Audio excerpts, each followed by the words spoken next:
Let's talk all about AI in business. It's hosted by Brent Muller.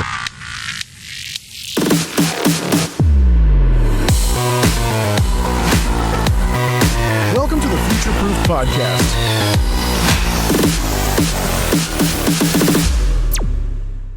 Hi, and welcome to another episode of Future Proof Podcast. I'm your host, Brent Muller. I'm here today with Paul Shrater of Minimus Products. Hey, Paul, welcome. Hi, great to be on. So, Paul, you're in such an interesting spot, and as we've discussed beforehand, that you're involved in a lot of companies. Tell us a little bit about you first, and then we'll get into Minimus and all the companies you're involved in. Sure. I went to, if you go further back, went to the Wharton School undergrad with a concentration in entrepreneurial management. And then went into film and television here in Los Angeles area, and was a film and television producer and writer. Sold a script for $1 million and had offices on the Sony lot, and was busy doing that as a career.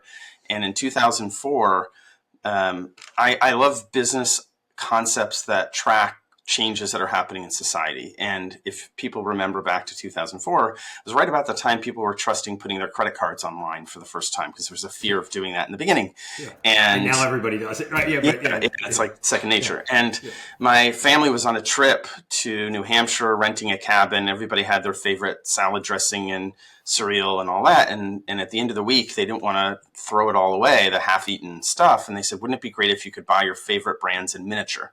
And I said, ooh, what a great idea with this new thing called e-commerce, hence the name Minimus, then the website minimus.biz, which still exists 20 years later, which is 2,500 SKUs of travel-sized toiletries, single-serving food items, and basically everything miniature. So we were the Amazon of miniature things before Amazon was Amazon, and shipped direct to consumer and wholesale to hundreds of market segments, hospitals, cruise ships, sports teams, government agencies, including, since the days of the space shuttle, we've been supplying NASA with their condiment packets, and even shipped shelf-stable cheese and hummus and other things into space to the space station to supply food to the astronauts there. So that's been a fun customer. Really cool. Yeah. That's what led into all of the other businesses that I know we're going to talk about today. Yeah. So tell us a little bit. So that started your journey, right? And yes. So you started Minimus. So tell us a little bit more about kind of how that segued into all the businesses you're in today. Yeah, and the fun thing about that is we started with 500 square feet, 4 shelves, no employees, a computer, and me. And it was basically a side hustle before that term was even coined back in the day. Now everybody wants a side hustle, right? Yeah. So, yeah. And within 3 months, I shifted careers. We had a warehouse and a handful of employees. So it was a pretty rapid rise in the early days. But what happened was brands assumed we were manufacturing all those minis. So we had anybody from a shampoo company to a barbecue sauce company coming to us saying, can you put my brand in a small package for my sample size or my trial size? And I said, well, we don't actually do that. We're just buying and reselling from the manufacturers. But let me see if I can help you. And I went to all these contract packagers and contract manufacturers all over Southern California. And they all said the same thing. They said, how many millions of pieces do you want? And what are your specs? Right. And I was like, my client just wants like 10,000 or 50,000, and they don't even know what the questions to ask about specs. And so they all said the same thing. They said, go away. It's a very old school, non-entrepreneurial industry built around larger companies, larger orders, huge volume, because right. the idea of scaling something from small really didn't exist until the internet came along and e-commerce. Right. So that, again, spotting a change in the societal shift like that, we said, let's open a contract packaging facility. So we're sort of unique in the country in that and so that's Minimus Products.biz. Right. We're unique in the country in that we do food, beauty, supplements, personal care, liquids, powders, particulates, packets, stick packs, bottles, jars, cans, bags, kosher certified, organic certified. We've even done OTC for topicals. Wow. So that is amazing. And then it continued, by the way. So people said, okay, you're making my small size, now make my full size, like right away. This is about a dozen years ago. And then they said, you're doing down the street, you're doing your own fulfillment, direct to consumer and wholesale for your e-commerce. Can you do it for me too? And we said, sure, why not? We'll use the same warehouse and staff and software. Right. Yeah. And all of a sudden we're in the 3PL, third party logistics fulfillment business. And we found oddly, inadvertently found success in that space, because that also is an industry that predated e-commerce, which was mostly pallet in, pallet out, not pick and pack of individual items to individual consumers and orders, and all the customer service that needs to be done and interaction with your client that needs to be done for nimbleness. So that industry had a real tough time adapting to that. So then in we come, and we start treating these clients as if they're still our own brand, because our staff, whether it's our brand or theirs, didn't. So that was a refreshing sort of take within that 3PL fulfillment industry that has led to really strong success. And we work with a lot of startup brands or smaller brands, a lot of high profile celebrities who need that kind of support for what they're doing, especially because we're here in the LA area. And then there's other businesses that continue to lead on, but I'll shut up and hand it back to you. No. So that's great. So again, because I think that's part of your journey, right? That everybody wants to kind of hear about is, so then what came next? So, Mondelez, the company that owns Nabisco and spun off, from Kraft and all that, they came to us spotting some issues in food service distribution. And, they were saying that there was really a shift in these major national distributors from focusing on stocking what the client wanted into stocking what they make the most money on in their warehouse. And that is not the category of snacks.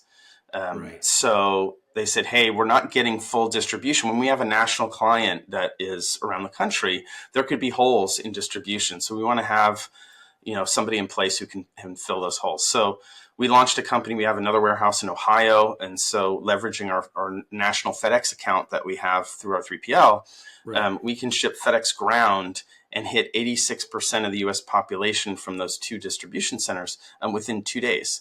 And the remainder of the country, the other 14% on day 3.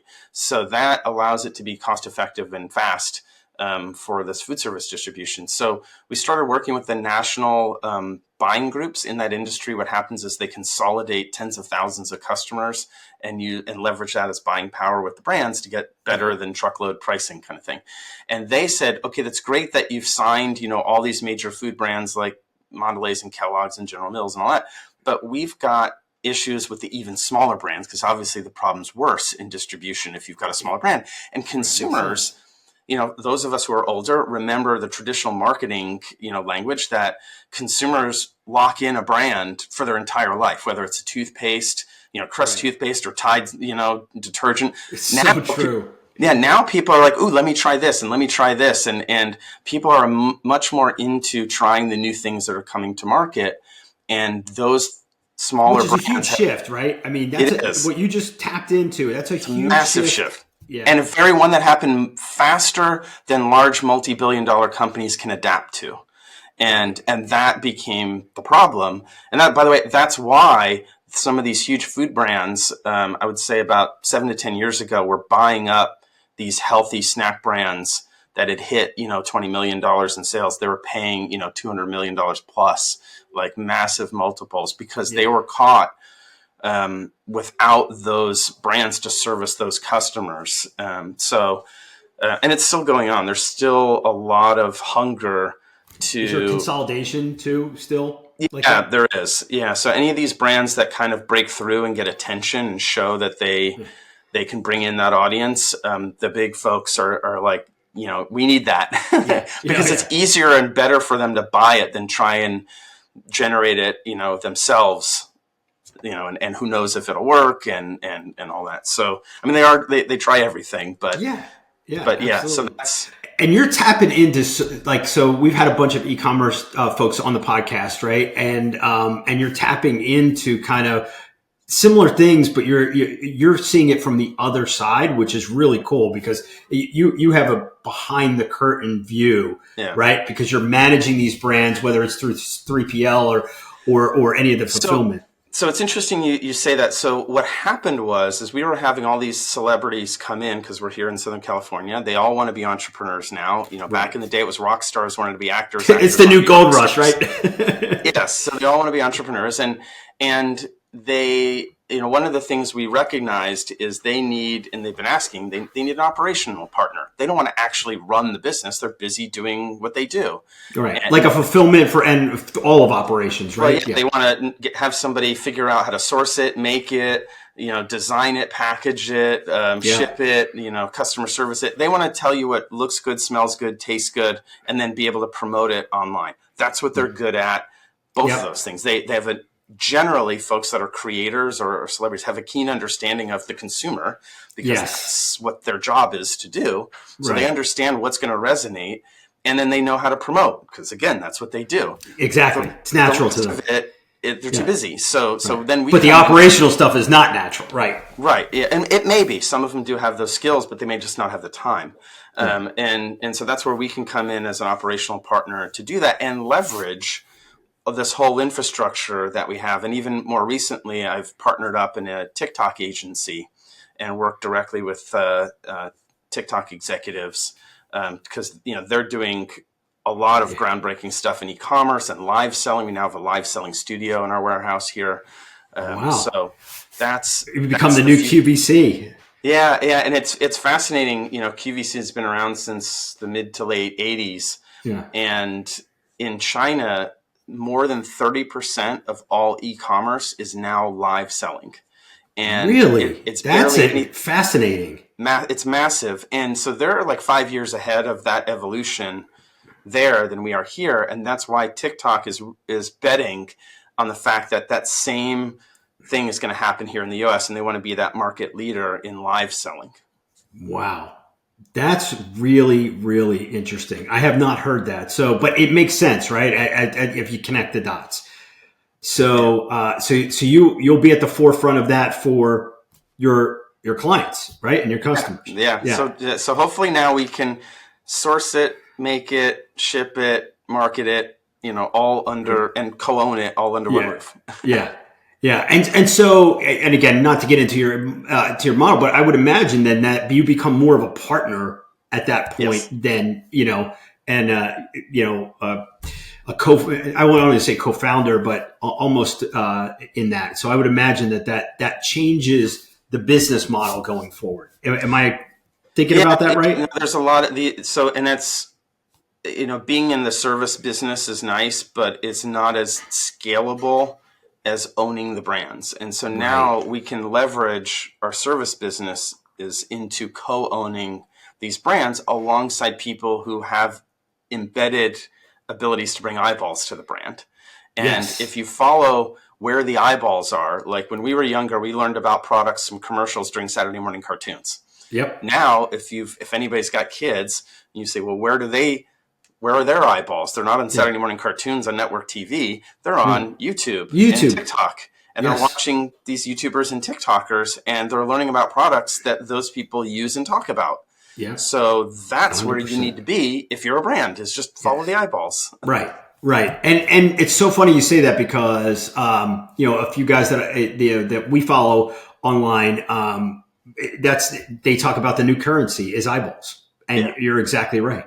So, really, really interesting stuff. So one of the things I'm going to pivot just a little bit before I circle us back, but one of the things that you just touched on is, we've been taught, I guess, especially, folks that are our age or older, that when you build a business, it's kind of a vertical model, right? You want to own everything, every piece of it.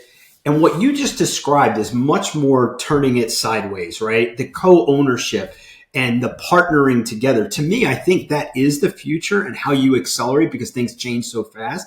As you see that model you just described, does that make sense? Are you seeing, kind of things changing in that direction? We're, I think, an anomaly in that space. I don't know of other people that are kind of vertically, or in this case also sort of horizontally integrating to create that level of infrastructure. Most people still follow the age-old focus, on one thing, and that's what you should do and do it well. And partner or outsource the rest that you're not. And I'm not going to build a hosting company in my building here with servers and so, that's not that's when you go to specialists for. But the rest of this is all, the skill sets and infrastructure and connectivity amongst them is much more synergistic. So certain things, like that, do make sense to bring together. But I don't know of others who've done it. in that way. They'll just, they'll sit in an office building to build a brand, and they'll outsource to each one of these vendors and then have to worry about the interface issues amongst them. Right. So we cut out a lot of the problems and cost amongst the interface issues between multiple entities that you have to have when you're building a brand. So just for our viewers, one of the things, the reason I kind of asked that question of you, Paul, is that we've seen a shift that way with product and technology companies as well, bringing in a team of developers that are like already hitting the ground running and partnering, right? So what you're doing is a very similar model, just in the e-commerce space, right? And with brands and with influencers and celebrities.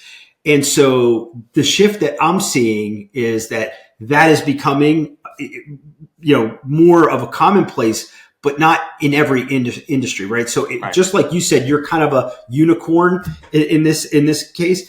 When I talk to Moshe, which some of us folks will see that interview, his team comes in the same way, and he thought of himself as a unicorn. But what I'm seeing as I talk to more and more CEOs and founders like yourself is that I'm seeing that model, I could almost, like you said, you're seeing the forefront of TikTok and what China's doing, right?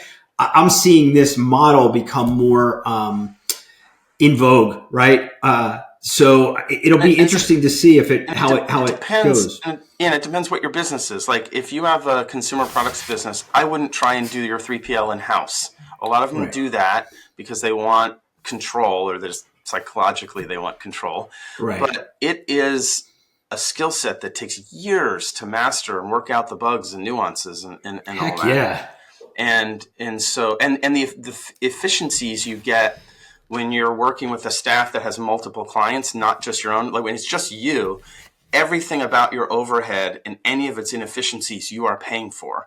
When you're with another, whether you're using 10% or right, exactly. Yeah. So if you've got let's say or even some people that want to manufacture and they don't co-pack, they pack their own product. Well, if you're not using the machine all day, every day, and your staff is there all day, every day, then any downtime you have, you're paying for. If you can go somewhere else and not pay for that downtime, but pay their margin, you may even end up, it's being cheaper to go somewhere else because that difference between your downtime and the margin you're paying somebody else offsets, in a better way. So it depends on what it is you're doing. In your example, like a software company, having certain developer type people in-house because you are a software company. Right. And yes, you may outsource elements of what you're doing in software, but you may want some core people to even be in-house or to know the language of how to talk to those people. So absolutely. It depends on, I think, like you said, what your industry is and what you're doing, what makes sense to bring in-house versus what makes sense to outsource. Yeah. I 100%. Very well said. So let's change gears just a little bit, right? First off, I know there's other companies. Let's talk about some of the. Have we missed on any? Because you got your hands in a lot of things. Yeah, I mean, there's a few other things that I'm involved with. There's we're doing some cool things with video game companies and taking the digital products and making physical products, and the physical products have codes back, for exclusive digital products back in game. And so there's a company I'm partnered with there. There's a artist collective that does a lot of print art for national retailers that I'm partnered with. And then I can leverage working with the artists into other projects that need art. Yeah. So you are really the representation of how to do economies of scale across different things, because it makes total sense the way you describe and how you dovetail from one company to the other. Yeah, and it's kind of organically, right? Yes, it was all organic, based on seeing opportunities and needs in a changing industry or societal shift that needed it. And now, since there's only so much time in the day that one person can do a different project every 3 minutes, it's all about partnering with folks and find, like, even the TikTok agency was something that came to me through somebody I know, where it made sense to partner up and there was good value add that everybody could add together. But I have partners on it, and so it doesn't all fall on me and my team to execute. We've got partners. And even that video game thing was a partner who knows a certain element of the industry, but needs infrastructure, business support help. And we can partner and sort of add value, to each other. So to me, it's all about, where can I help add value, whether it's from experience or network or staff or infrastructure, whatever it is, finding the place that adds value and that it's a natural fit. I'm not going to go partner in a restaurant. It's not within the scope of like what we do, or what adds value to each of the things that I'm doing. Unbelievable. Now, and you're the definition of the entrepreneur who looks for a problem or a problem presents itself. And then if you have the solution, and you can value add. I mean, that's Entrepreneur 101 and you're living it, which is phenomenal. So kudos. No, thank you. And you've actually touched upon what I always tell people when they ask, like, is an entrepreneur made or born, or what makes an entrepreneur? Like a lot of those questions. And I said, they really, to me, revolve around the entrepreneur enjoys problem solving and building things. And if you enjoy that, and it's not about the money and the valuation and flipping it and all that, that's a finance person and an investor like mentality. And there's a lot of people with that mentality that want to be entrepreneurs, but they look at the business as a commodity and not as an operator. And by the way, there's nothing wrong with that, way of thinking. It's just recognizing that's a different mentality that has different goals and things that excite somebody. Like in a lot of those cases, it's purely the dollar. Right. And where somebody building things and problem solving, like, the dollars are there if you can execute, and do that. And the challenge is, can you execute? And if you do, the dollars come. Right. Yeah. But the excitement isn't in the dollars. It's in the building, of things. I totally agree. And I have seen the difference even in folks that we've interviewed on the podcast. So, and you definitely hit the nail on the head there. So, a different question that I have for you, as you look down the horizon, and I think we talked about it a little bit before the podcast, is one of the goals of us future-proofed is, and you've already hit on a few things with the TikTok and what's happening in China. What else do you see across the industry, whether it's through the manufacturing and the packaging or the 3PL, or it's just through the e-commerce on the front end? What do you see as the shift as you look 2-3 years down the road, whether it's through automations and AI, or what are the disruptors, and what should people be thinking about from your perspective, right, that are in this similar industries? Yeah. I know it's a loaded question. There's a few different answers to that. I mean, I think we covered one already, which is the idea of live selling. I think that is going to become, I think Gary Vaynerchuk, maybe something that you were Gary V for sure to before. Yeah. It's talked about 2025 being the year of live selling, and I agree. It may take 2 years. We'll see. But definitely it's on a path for becoming a bigger thing. In that space, I certainly think like Mark Andreessen from Andreessen Horowitz, the big VC firm, has talked about creator-led and celebrity-led brands being the future. Because, I said a great example is if you look at Mr. Beast, the number one YouTuber in the world. Yep. He spent a couple $1 million in a warehouse building out a Charlie and the Chocolate Factory set with, chocolate rivers and, great, fun, entertaining bits that he could do videos off of that get, 50, 100 million type views, like massive things. But he has a chocolate brand called Feastables. And really what that was a commercial for Feastables. It was entertainment. But so what that was is unprecedented in terms of modern marketing. Like in the past, it was interruption marketing. You're watching TV, you're interrupted with a commercial. You're reading a magazine, you're interrupted with an ad. Facebook scroll. How do I stop the scroll? Right? Yeah. You pass by. So it's interrupting you. Now, and then they try to do product placement where you try to stealthily, put something in the head by the camera staying on the Ford logo as the car, slides by on screen. it only works like teeny bit.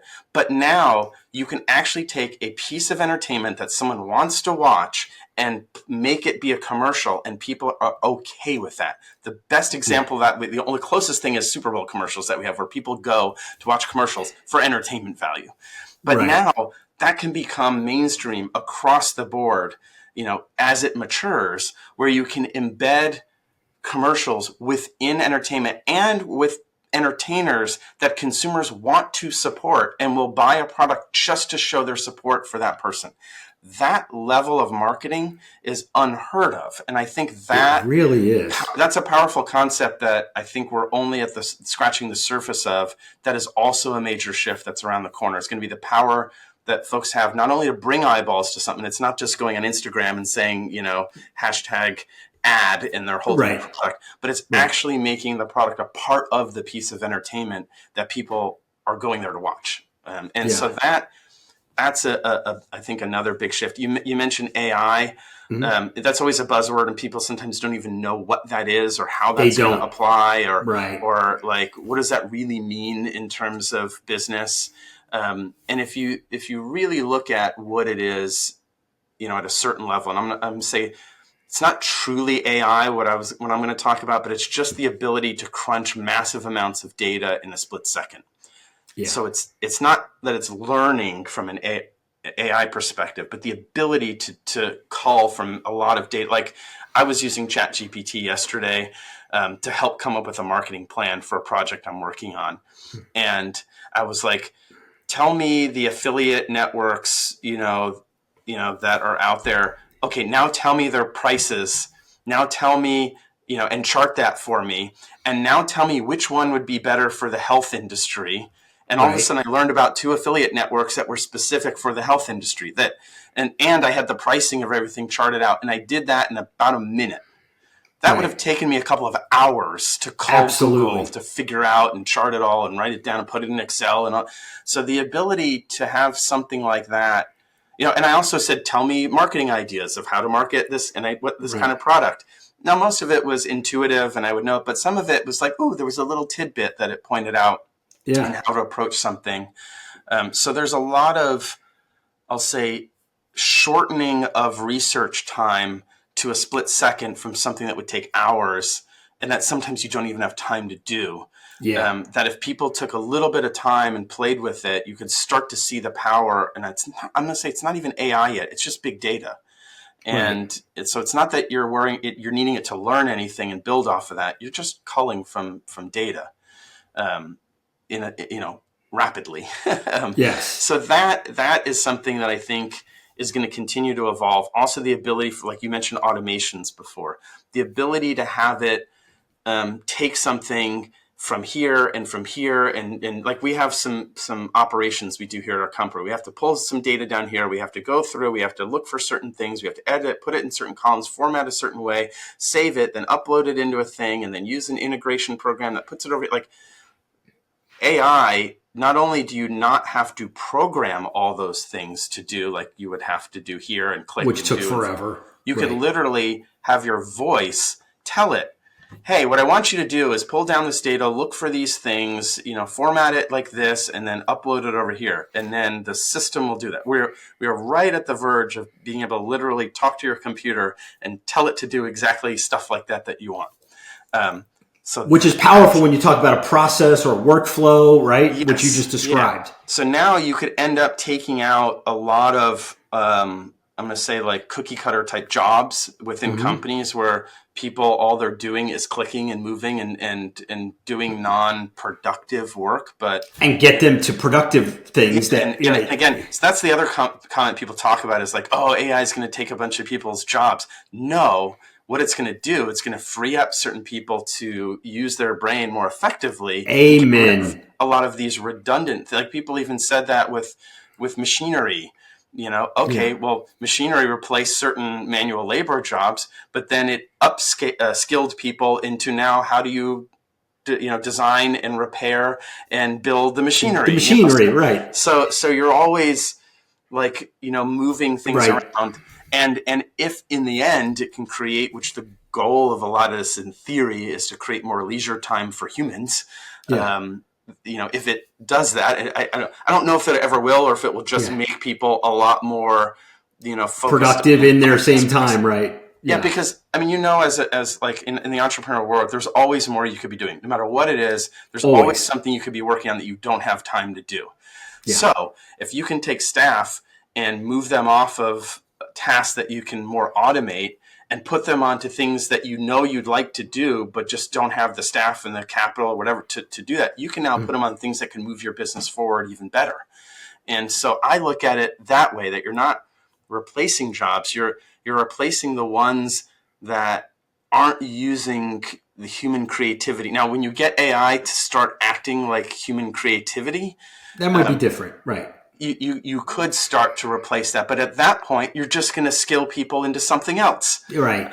Right. So and you're hitting on the head. I always tell people you can either go the fear, right, the glass half empty, or you could go, hey, how does this make me better, more operational? How does it free up my resources, right? Glass half full, right? The opportunity with AI, and I try to accentuate what you just said, which is, it's just like anything else. It's that next thing but this one could really help open up and free people up to do higher and better things that you want them to do at your company. So you hit the nail on the head. And if you think about the evolution of, back in, let's say like 70 years ago or something, something like that, the amount of business you could do in a day, you couldn't write emails, you picked up the phone, maybe you telexed somebody or something, right. So the amount of time it took to do a joint venture or close a deal or close a business transaction was a lot longer. You might even have to fly somewhere to meet somebody. Yeah. Now you can get on a video chat with them. And it's still nice to fly and meet people. But my point is there's a lot more you achieve now in a day than you did back then. The amount of emails and different projects you can be working on and deals and business things and yet the advent of all these things didn't replace people's jobs and put them out of work. It just shifted society, and it actually made us busier. It's supposed to have made us give us more free time. It's made us busier with a lot more things. And now the next one is this whole, the social media and the fast dopamine hits. Yeah. And we're starting to see where I love watching movies and TV shows. I now have struggle actually having the attention span to sit and watch it without wanting to play a game on my phone or check something on my phone or you're not out of the norm. Yeah, you're not out of the norm. I talked to many people that said just what you did, right? Yeah. That like a 2-hour movie or an hour 45-minute movie is like not playing on your phone while doing it. It's honestly, I think we're all teaching each other how to be ADHD. And what's funny is people said, it's going to be the end of the movie theater. I actually think if you look at this phenomenon, people may now, I've been I want to go to the movies because I want to force myself not to be on my phone and actually be able to live in the movie in the moment. So people, I think, are going to enjoy that experience now because they aren't going to be able to get that experience in their house because they have their phone. You're so right. I'm going to tell you, I got to remind my wife. My wife and I were having a conversation last week about something exactly this. We can't get out of our own way, and it's 100% right. And it's the unintended consequences of this stuff that people cannot predict oftentimes and that's the thing with AI. I think we don't even know what those, I don't think people could have predicted the phenomenon of not being able to have an attention span to watch TV and movies because you're looking at social media on your phone. You couldn't have predicted that, At a certain point, maybe, but not back then. So now with AI, we're at the point of not being able to predict really what's going to happen with that. But I don't think it's going to go in the doom and gloom way people are looking at. I don't either. But I don't know what those things are going to be, other than if you look at patterns of history. I think it's just going to shift focus. It's going to allow us to do more things, accomplish more business, which in essence, theoretically improves the economy, improves, people's livelihoods. If you look at how many people are poor then versus now, it actually has lifted the bottom line, up more. Right. It brings everybody up, right? Yeah. So obviously it's not like perfect and it's not nothing's there perfect. yet, but I definitely think like there's the ability to accomplish more and create more and build more in a shorter period of time, like has changed over the years, is, in theory, a societal improvement. Right. But everything oftentimes takes two steps forward and takes one step back, and depending where you are in that cycle, sometimes you hit the one step back, as you advance in things. So as you say that, right? So the one last thing I would say about that is, which is really, really interesting, is that what I think is the way you kind of said 70 years ago, how little you could get versus done in a day versus what you can get done today. Do you see because of that phenomenon, right? And AI is just going to accelerate that more. ChatGPT alone, right? As you see that, do you foresee that the rate of change in business will become something that entrepreneurs and other founders and CEOs struggle with? Because you realize, and I go back to when we one of the first questions you were talking about, right, where the big brands and the big conglomerates, right, they don't change very quickly, and it's kind of a problem you found and solved in the market. I foresee, right, in talking to a lot of our founders, is that that's happening more. What are you seeing that? Yeah, so I'm involved in a project that involves a lot of this AI future stuff. And on the call yesterday, the founder said, future businesses are either going to be AI, working with AI, or they're not.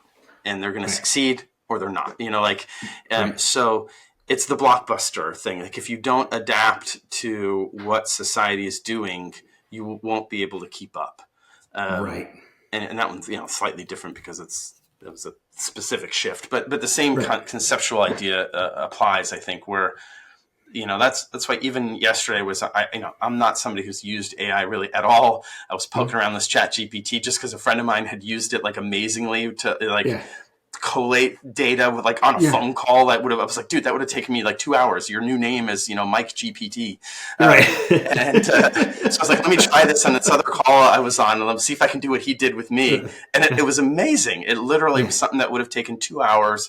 And even during those 2 hours might not have come up with, the thing that it found. And I was like, wow, I really need to start digging into what that is. And the problem that most entrepreneurs like me have is you're so busy to take time to not be productive or not be doing business development or whatever it is you're working on in the day, to do something that you're poking around with. Like I had time for that maybe years ago, but not today. And so oftentimes I think, and by the way, what will happen then in those situations? You'll hire somebody to be your AI, like they'll literally be a C-suite person or VP of AI or something who just knows the AI tools and how to deploy them and how to connect them and deploy them, right? Yeah, exactly. and I think that's going to be a whole new role. Absolutely. If you can actually know what dozen tools or AI tools are out there, like, okay, this is good for the marketing team, this is good for the legal team or the accounting team, or like, and you start plugging in which of those tools and be the one to get those, trained and manage that new tech stack, right? Yeah. Now you've got a company that can be way more efficient in what it's doing. So I think there's a new role around the corner, which is going to be like Chief AI Officer or VP of AI or something. Absolutely right. You're definitely, I've heard that multiple times, right? That's going to be a new C-suite and VP role for sure. Because, and again, forget the title. It's the function, right? And how much more efficient you can be. So one last question I have for you. I always ask all my guests this at the end, right? Just for 2025, right? And this might be a loaded question for you because you're involved in so many businesses, which I love. And you can pick any one. But if there was one thing that you could fix in your business in 2025, because I think this helps a lot of our listeners, and you can wave a magic wand and it happened, right? What would that be? I think there'd be two answers to that. Okay. One is, well, they really tie together. So really, I'll put it down to one answer: is having more customers or an investor come in, because when you're, coming out of COVID, what happened was, by the way, a phenomenon is a lot of brick and mortar businesses threw their money into online advertising, jacked up the rates of Facebook and Instagram. At the same time, Apple allows you to opt out of your data, which means for advertisers, it goes from like $10 to acquire a customer, like $40. You got a $40 product, you can't afford to advertise on Facebook and Instagram anymore. Yeah. So, and there's no other value proposition other than trying to be creative and get TikTok's algorithm to get you out there. And, so some areas that can do it if you know how to do it, but it's not as easy as just throwing money at something and arbitraging the return. Right. Absolutely. So a lot of businesses went under, and as a service company, who fulfills for them or co-packs for them, we got impacted by that. Yeah. It'd be nice to have a cushion, to work off of in the future, to not be focused on that, but to be focused on, the more business development and growth and all that. So that either comes with, just more customers coming in, an investor partner coming in, which we're talking to right now. We're looking at really leveraging this infrastructure into what it can be for other businesses and desires, like building brands from the infrastructure and things like that. So, finding more partners like that. I think there's a lot of value I've seen, especially these days, with good partners that where 1 + 1 = 3, on something. So really, so maybe I'll adjust that. It's not so much money, because with money, then I would just go hire the people and do stuff. Right. But it's even the right better partner with somebody that's a partner that isn't like there's a conversation I was on last night with the CEO of a company. We're looking to do a JV with one of my businesses and really sort of join forces, because they have a lot of the things that we need and we have a lot of things they need. And together 1 + 1 = 3. And that's always the only way to do it. Yeah. And so that, I would say, more opportunities like that where we don't have to do every piece, but can bring in a partner that specializes in a certain piece that they can run with their expertise, and we can get more focused on our piece, and that will allow 1 + 1 = 3. And so that, I would say, more. So in more of the things that I'm doing, finding some of those good strategic partners, we've sort of done it alone. We own 100%. My family and I own 100% of all these businesses right now. I love that. Except for the ones obviously we've partnered on. Right, they were your partner with, right? But still, But your part, right? Yeah, I get it. But I like this idea of instead of growing everything organically, if we can partner and make a 1 + 1 = 3, I'd gladly give up 50% to be able to scale something much faster, much bigger, by joining forces on something. So definitely, I would say more partnerships, maybe. Yeah, that's great. No, great, thank you. And Paul, just give me, for everybody listening, and there'll be links below, but give me a minute or two on Minimus Brands, and so how someone that is watching this that said, "Hey, that's a perfect partner for me." How do they get in touch with you? And tell them a little bit about your company. Sure. Well, the minimusbrands.biz links to all of the other companies, but that is really about like the joint venture celebrity stuff. So minimusproducts.biz is the contract packaging facility. So if someone had, a product that fits that we can help make it for them, then great. For fulfillment, which is probably more relevant for most people, that's minimusfulfillment.biz. And again, we really focus on people that need that kind of nimble, high touch, service. And we're not the most expensive. We're not the cheapest, but we're certainly highly competitive with the cheapest. So we're right in the mix with that and really focus on the service side of things.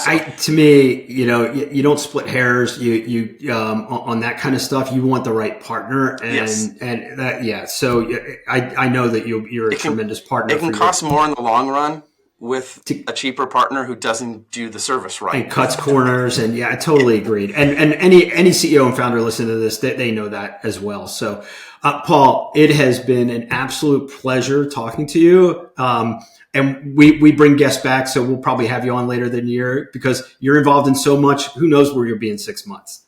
Yeah, no, it's a fun journey. Every 3 minutes of the day is different. Well, hey, thanks again. And like I said, it's been a pleasure, and we'll be up online here pretty soon with this. Awesome. Thank you, Brent. Thank you. If you're ready to embrace change and lead with innovation, be sure to subscribe and never miss an episode. Thanks for tuning in to the Future Proof Podcast.